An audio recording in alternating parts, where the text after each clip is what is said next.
Assalamualaikum warahmatullahi wabarakatuh. Kaifa halukum? Kembali lagi di video pembelajaran Tarkibuna, cerdas berbahasa Arab, cemerlang masa depan. Teman-teman bagaimana telah menonton video sebelumnya ya? Nah, pada video kali ini juga masih termasuk bagian dari bab yang keempat.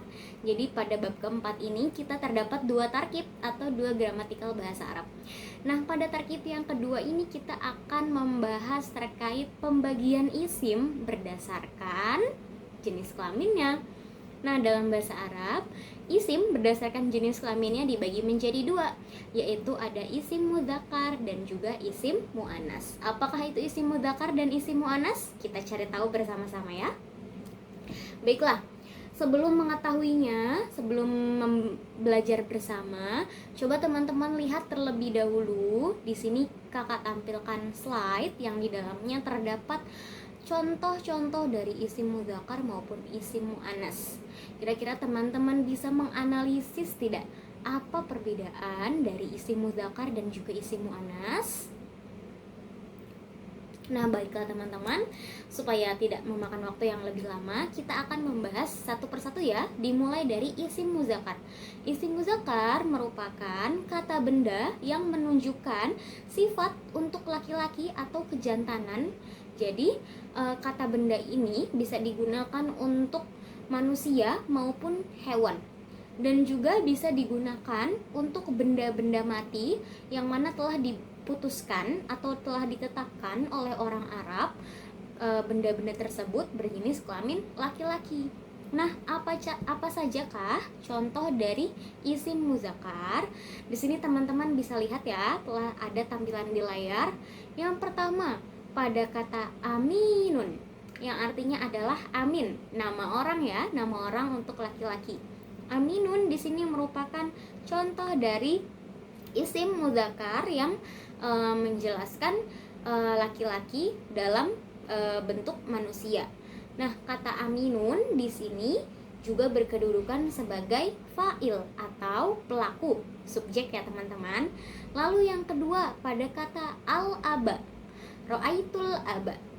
Pada kata ab yang artinya adalah ayah, ayah juga merupakan contoh dari isim mudzakkar untuk manusia. Nah, namun kata ab di sini berkedudukan sebagai objek atau maf'ulun bih, betul sekali. Lalu selanjutnya pada kata al-fa'ru. Kata al-fa'ru yang artinya adalah seekor tikus. Seekor tikus di sini merupakan juga contoh dari isim mudzakkar. Namun isim mudzakkar yang menggambarkan hewan. Al-fa'ru di sini berkedudukan sebagai fa'il atau subjek, pelaku ya teman-teman. Lalu selanjutnya pada kata al-kitabi. Al-kitabi merupakan kata benda yang telah ditetapkan oleh orang Arab bahwa jenis kelaminnya adalah laki-laki karena dia tidak memiliki ciri-ciri dari isim perempuan atau isim muannas. Jadi kata al-kitabi merupakan contoh isim mudzakkar dalam bentuk kata benda. Kata benda di sini berharokat kasroh atau berkedudukan jar karena dia. Lalu selain kata al-kitabi, dalam kalimat tersebut juga ada kata ahmaru yang artinya warna merah. Warna merah di sini dalam kalimat tersebut berkedudukan sebagai kata sifat, yaitu yang mensifati buku. Jadi bukunya di sini telah spesifik ya, atau telah jelas buku yang berwarna merah. Seperti itu ya teman-teman. Jadi bentuk isim mudzakkar ini banyak sekali, bisa berupa isim mudzakkar dalam kedudukannya sebagai manusia, sebagai hewan, maupun sebagai kata benda yang telah ditetapkan bahwa berjenis kelamin laki-laki. Nah, selanjutnya jenis isim yang kedua ialah isim muannas.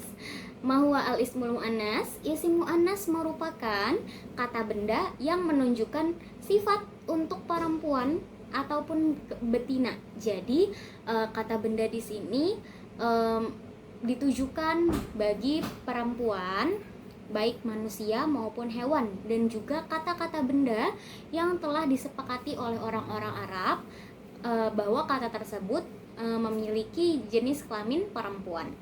Nah, teman-teman, sebuah isim bisa dikatakan isim mu'annas apabila memiliki ciri-ciri berikut. Ciri yang pertama ialah tak mutaharikah atau tak marbutoh. Lalu ciri yang kedua adalah alif al-maksurah. Dan ciri yang ketiga adalah alif al-mamdudah. Yang pertama yang memiliki tak mutaharikah terdapat pada kata Khadijah, yang artinya Khadijah atau nama perempuan yang menunjukkan isim muannas untuk manusia.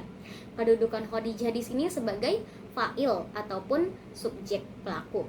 Lalu kemudian pada kata nahlah. Kata nahlah di sini menunjukkan isim muannas untuk hewan. Betul sekali, isim muannas untuk hewan yang juga berkedudukan sebagai subjek atau pelaku. Lalu berikutnya terdapat pada kata an-nafidah.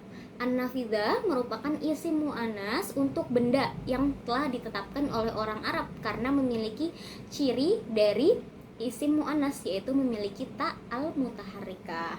Nah, kedudukan an-nafidah di sini menjadi maf'ulun bih ataupun objek. Lalu tadi ciri yang kedua yaitu alif al-maksurah. Maksud dari alif al-maksurah itu apa? Maksud dari alif al-maksurah teman-teman bisa lihat pada kata Salma. Nah, kata Salma di sini merupakan nama orang ya, orang yang bernama Salma, seorang perempuan bernama Salma yang kedudukannya sebagai fa'il atau subjek. Huruf alif al-maksurah setelah huruf mim itu disebut dengan alif al-maksurah. Nah, di sini menjadi ciri bahwa isim tersebut merupakan isim mu'annas. Lalu ciri yang ketiga yaitu alif al-mamdudah. Apa yang dimaksud dengan alif al-mamdudah? Teman-teman bisa fokus pada kata baydou. Baydou yang artinya warna putih di sini menjadi kata sifat. Kata baydou mengandung ciri dari isim mu'annas, yaitu terdapat alif al-mamdudah, huruf alif dan juga huruf hamzah di akhir kalimat tersebut, yaitu merupakan alif al-mamdudah. Lalu berikutnya tadi terdapat ciri yang lain. Ciri yang lainnya ini adalah di mana isim mu'annas tidak memiliki ketiga ciri tadi, baik tak mutaharikah, alif maksurah maupun alif mamdudah, namun tetap dikatakan sebagai isim mu'annas. Kenapa bisa? Tentu saja bisa. Nah, contohnya pada kata asyamsu. Kata asyamsu tidak memiliki satupun ciri dari ketiga ciri di atas, namun orang Arab sepakat bahwa kata asyamsu telah ditetapkan sebagai isim mu'annas. Lalu selanjutnya pada kata Maryam. Maryam adalah nama bagi seorang perempuan yang bernama Maryam, yang dimana kata Maryam tidak memiliki satupun dari ketiga ciri mu'annas yang telah disebutkan, namun pada hakikatnya tetaplah menunjukkan makna perempuan karena nama bagi seseorang perempuan. Baiklah, telah disebutkan apa itu isim mudzakkar, isim muannas, juga beserta contoh-contoh dan ciri-cirinya ya teman-teman. Sampai sini apakah dapat dipahami oleh teman-teman semua? Jangan lupa dan jangan malu untuk bertanya ya. Tentunya teman-teman bisa bertanya dengan teman lainnya ataupun mengirimkan pertanyaan di kolom komentar. Baik teman-teman, kita cukupkan video pembelajaran kali ini. Kurang dan lebihnya mohon maaf. Wassalamualaikum warahmatullahi wabarakatuh.